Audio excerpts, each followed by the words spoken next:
Hello mga farmland, nandito po ako ngayon sa Paite, Laguna, sa bundok po ng Paite. Magandang araw po sa aking mga viewers, sa aking mga subscriber.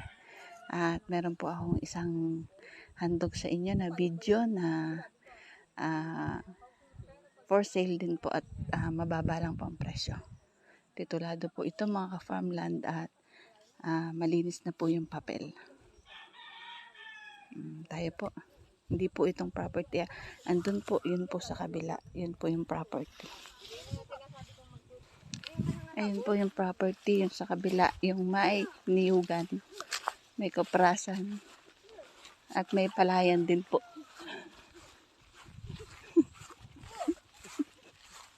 Nangahabol po ang kalabaw.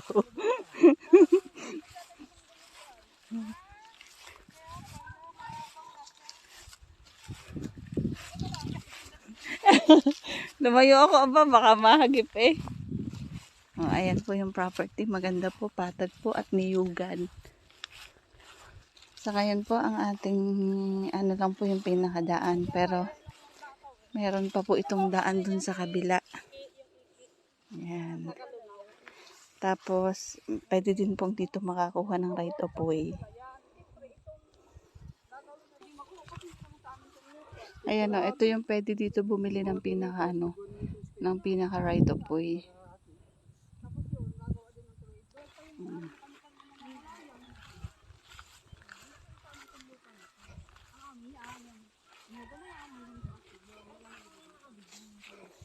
Ayan po ang property. Yung niyugan.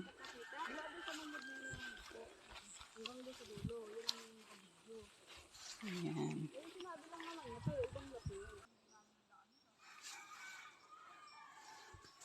Ayan po mga ka-farmland. Yan po kasama pa po yan sa property. Ayan. Tapos doon, isanin doon, mga putas-putas. Kalamansi, araw-araw nga dyan, mga kalamansi. Ate, ito kasama pa? Hindi, iba na yan. Iba yan. Ito lang sa may mahogany na yan. Ito, yung mahogany yan ang boundary. Yan. Tapos ito.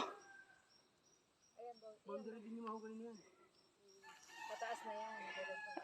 Pataas po yan. Pataas pala itong mga farmland. Itong pinaka-property ay pataas.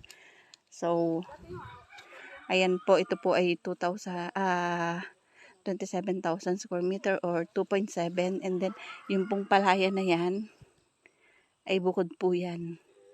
So, kung estimate po, nasa 3 hectares po ito kung kasama po yung pinaka-palayan.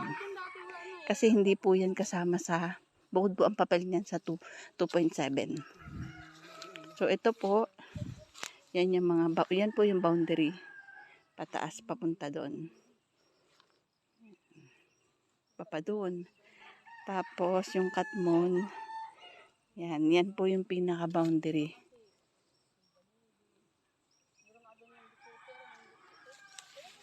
Tataas tayo? Oo. Tingnan natin.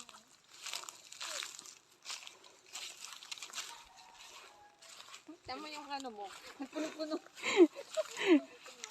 Sanay na yan. Ayan, yan ang boundary, yung Nara, mahogany. Ayan. Pahaba lang pala.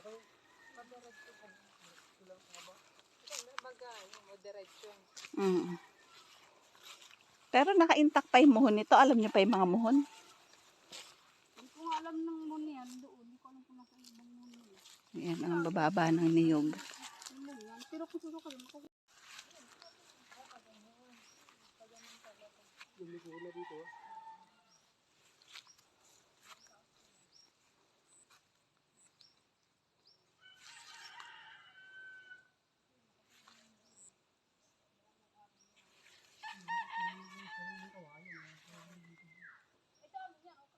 Ayan po, kasama pa po yan. Yung property na yan.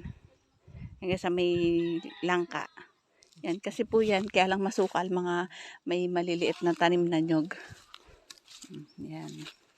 Ito kasama pa. Basta yan po makikita natin na malinis na yan. Kasama pa po yan sa lupa. Yan, may nara, may mahogany. Niyugan.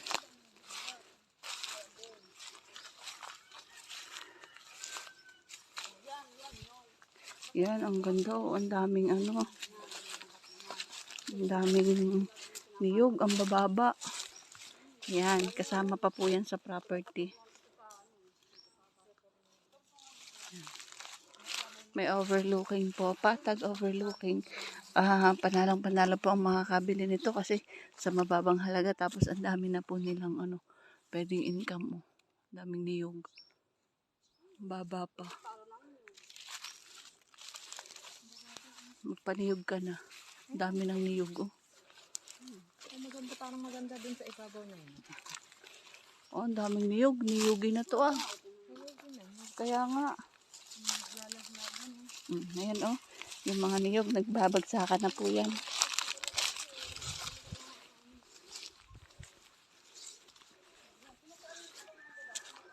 Ayan. Ang ganda mga ka-farmland ng property na ito. May mga ano, langka. Daming langka. Pili. May pili. Yan. May pilaway dito oh. Ayan. Kasama pa po yan sa property. Yan. Yan. Tapos boundary po. Ayan. Yung masukal na yan. Hindi na po kasama sa property. Basta ito lang po malinis. Itong pinatabasan. Hanggang dun po sa bundok. Yan. May overlooking po.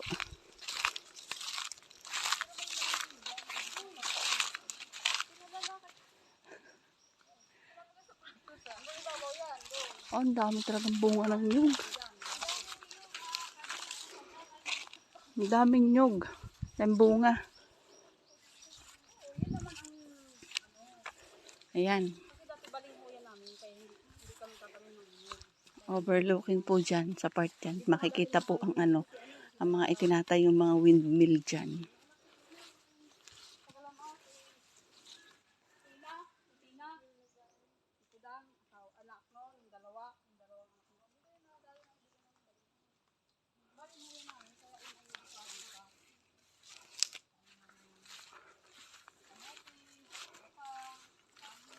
Yan, akyat po kami dun sa pinakadulo mga ka-farmland nitong property.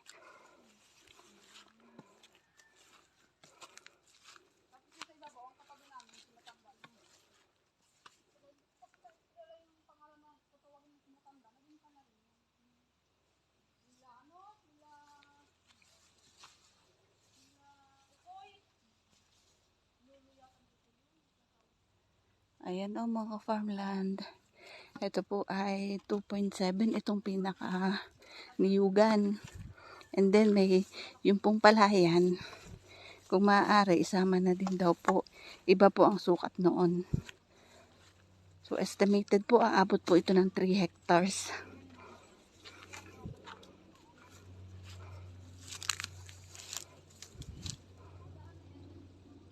Nakakatuwa po kasi po ang dami po talagang bunga ng nyug. Ang bababa pa. Ayan po may kawayan. Ayan. Basta ito pong malilinis. Sa akin po mga buyers, viewers. Tingnan nyo po itong video na ito. Sobrang ganda ng property na ito. At ang presyo po nito ay hindi kayo magsisisi sa pagbili kasi mababa lang po ang presyo.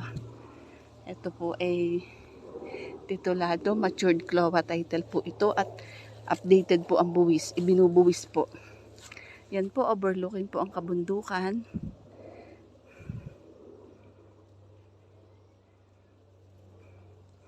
Kailangan lang po itong ma-relocate kasi po para po malaman kung asan yung pinaka-posisyon ng muhon.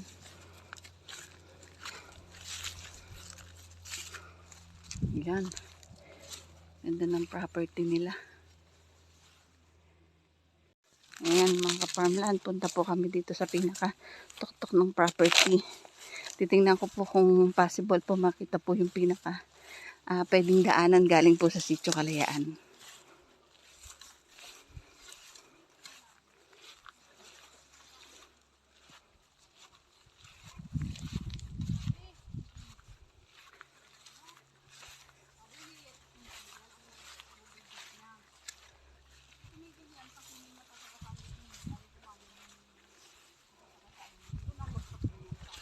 Kasama pa yan? Oh, yan. Ah, hanggang dun sa overlooking na yan. Oo, ayun, may karsada nga yun. Yan ang kalsada noon, pero siyempre bumalik na sa dati yung ano, wala na yung kalsada, damo na ulit. Ah. Pero hanggang dyan ang kalsada. Aling kalsada ito? Yan? Yan na yan. Yan. Hanggang doon po sa nag-iisang nyug na yan yung property. Yung pong 2.7. Ito, may mga tanim ito na kalamansi. Yan, oh, kalamansi. Yan. Oh. Yan, mga kalamansi po yan. So tayo dito para kita po yung overlooking. Yan, oh, dito ako konti na po yung tanim ba. Bago pa lang. Dahil bunga ng nyug. Harvestin na talaga, oh.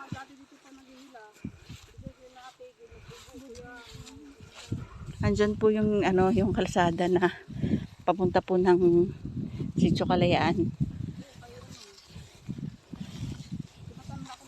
Sitio Lamaw. Going to Sitio Kalayaan.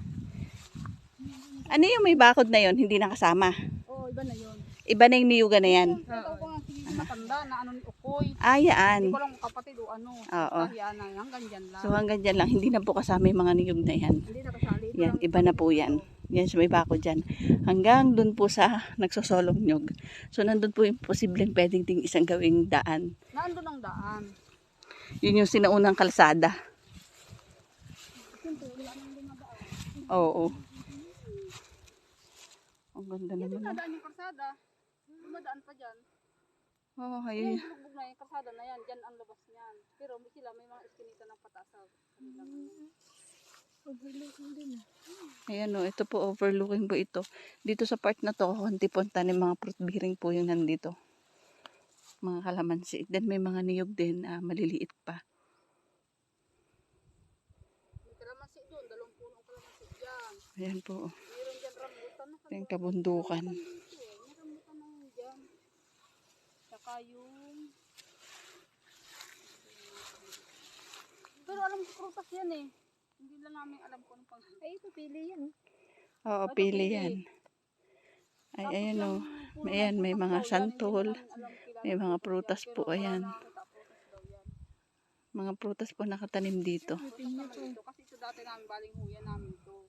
Lahat. Pinyahan yan. Patas na yan. Kasi maganda pili dito. Oo. Dati may bahay kami diyan. Dito nga kami dati nakatira. Ayan, ito maganda dito magpwesto ng bahay kasi overlooking. Parang masyadong Kita ang ano, kita ang kabundukan. May signal. Solar yan. Solar lahat gamit nila. Medyo malayo-layo nga lang ang linya ng kuryente pag dito na.